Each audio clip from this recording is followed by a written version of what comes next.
So I have completed the MSQ for Final Fantasy 14 online, and I have to say, fantastic game. I am impressed.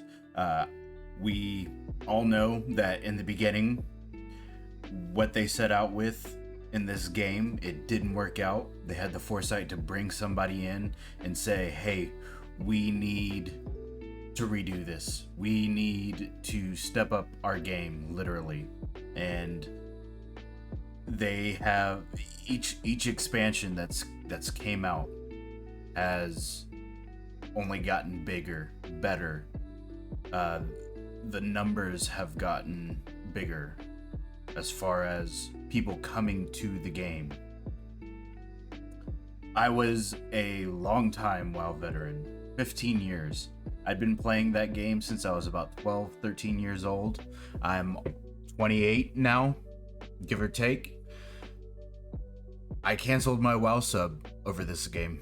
And I don't want to get into the differences between the games. I don't want to say which one's better, but I will say again that I am very impressed with Final Fantasy 14.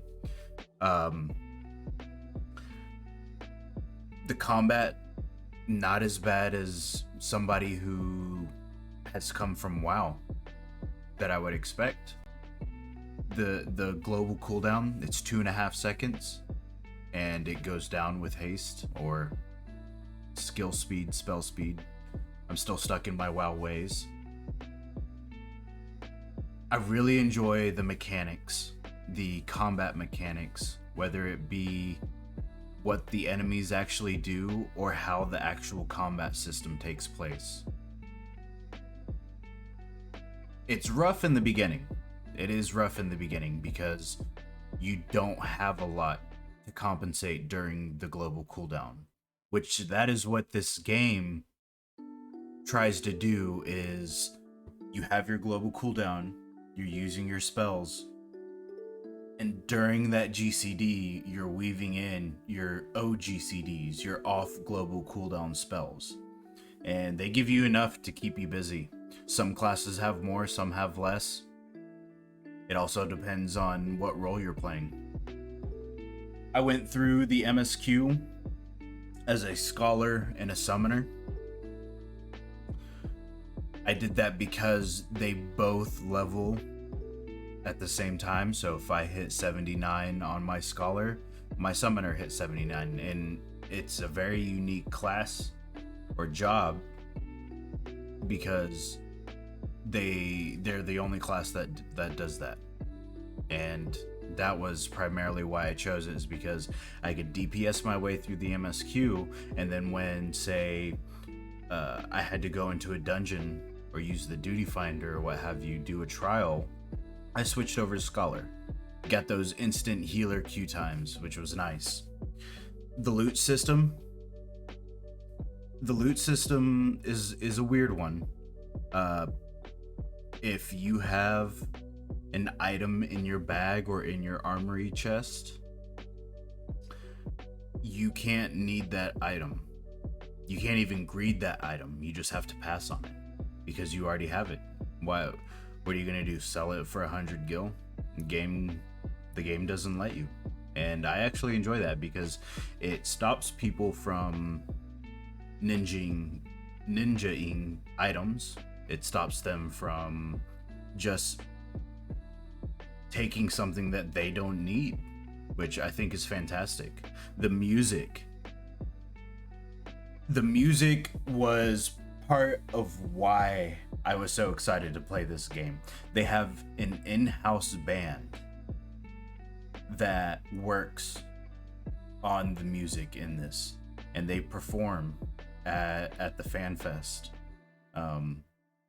It is just all the music that they have in this game really,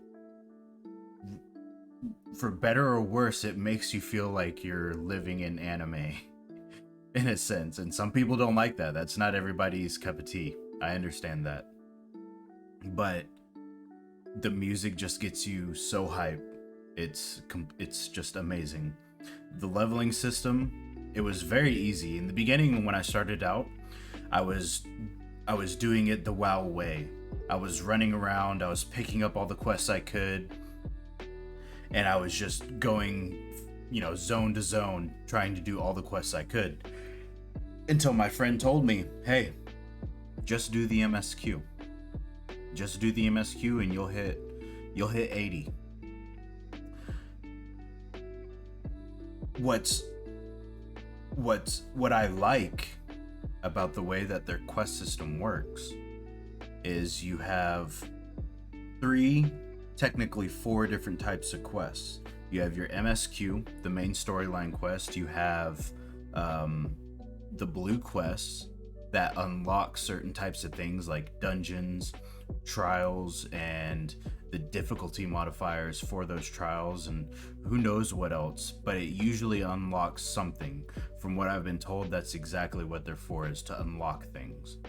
I've barely touched any of them. You get these things called ether currents so that you can fly in some of these zones. You have to collect all these ether currents. You get those through quests, you get those through finding those currents throughout the world. And then you have just your regular, I guess, bonus XP quests in a way. And speaking about the leveling system in the quests, you have fates, which are just out there in the open world. Either people are out there doing those fates, which there are quite a bit of people out there doing them.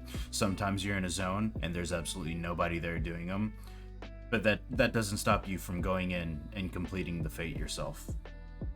And you do have to sync to it if you're too high of a level, which, not a bad thing.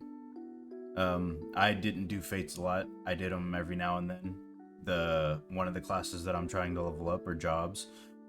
That's what I do. I go out and I do what are called Levy quests. They are just quests in a specific zone, and they're repeatable. You have Levy quest allowances that I believe you get 3 every 12 hours. I want to say it's 3 every 12 hours. I've accumulated probably 100 of those allowances, and so whenever I feel like leveling something up, I just go to an area that's roughly around my level, do fates while I'm doing those Levy quests, and it's a different experience leveling a second job. The very first one that you play, you're leveling it through the MSQ. The second time, you're doing the fates, the Levy quests, you're running dungeons, there's so many different ways to pick up XP. And it makes you explore other areas of the game, which I think is a great way for them to show off everything that they've put into the game and get you to experience all the content that they put in. It was all overwhelming at first because this game doesn't take you by the hand. There's some things, and they're not coming off the top of my head, but there's some things that the game doesn't tell you. You have to figure it out yourself. You have to wonder about, can I do this differently? Is there a better way to get to this place? Am I doing something wrong? Where do I need to find this? It makes you think. And luckily, the internet is a great place. Somebody's already figured it out. Somebody has the answer to your question.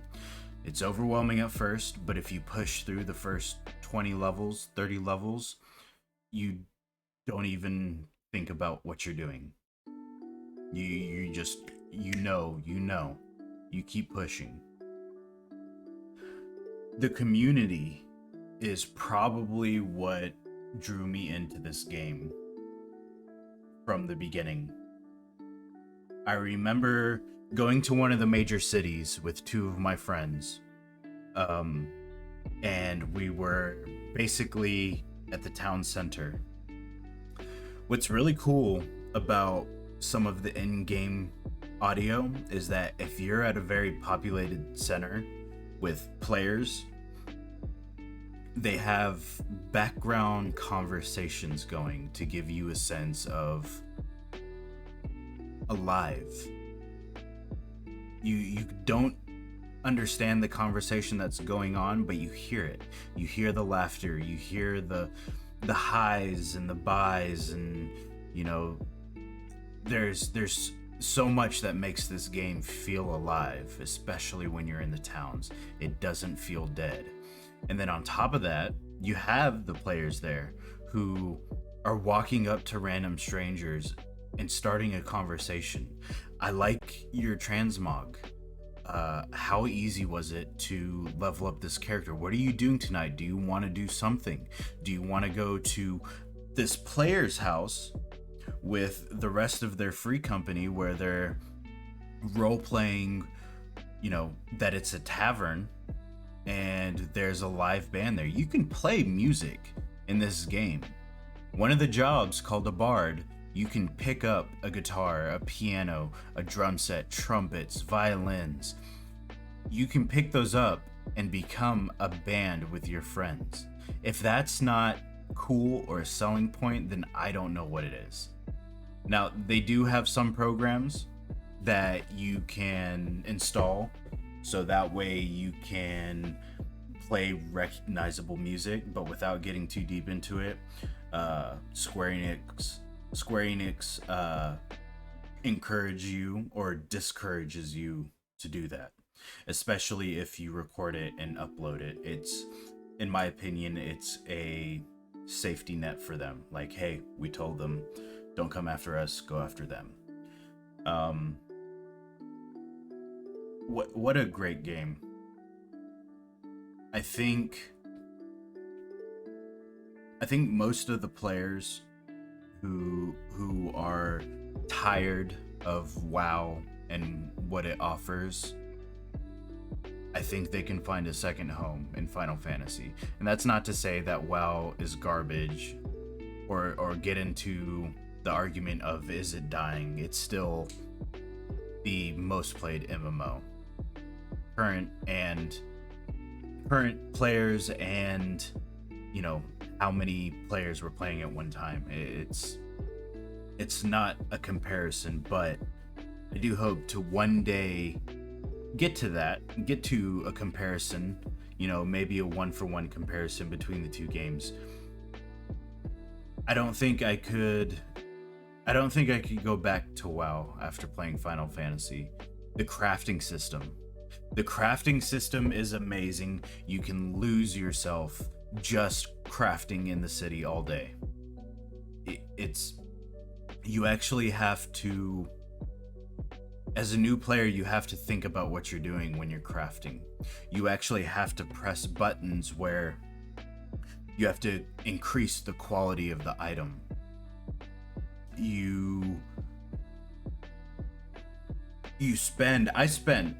Let me put it this way. I had a quest that I had to do for one of my crafting jobs. I, no joke, spent about 3 days trying to complete that quest because I didn't fully understand the crafting. But that's how involved the crafting is in this game, and it is amazing. It was one of the other things that really drew me to this game. I think that's about it for now. I just wanted to finish the MSQ, put this out. Hopefully in the upcoming week or so, I'll have some friends get together, and we'll discuss, you know, as a former WoW player myself, 15 years coming to this game, giving my perspective about it. Another friend who just started MMOs, other friends who don't want to touch another MMO besides WoW because they've put so much time into it, or whatever their reason is. And, you know, maybe another friend that I have in mind that tried Final Fantasy, but just it wasn't for him. I would like to get all of their perspectives and put it together, because it just adds more than having just one person say, well, this is what I liked, this is what I didn't like, this is what I think about the both games. You're getting multiple views or perspectives, and that's what I'd like to bring. And hopefully my next video in a few days, maybe a week. I do stream on Twitch. If you have any questions about the game, if you're just looking for people to play with, I play on Hyperion and the Primal servers. I'll have my Twitch link in the description. Other than that, thanks for stopping by. I hope I catch you guys on the next one. Bye.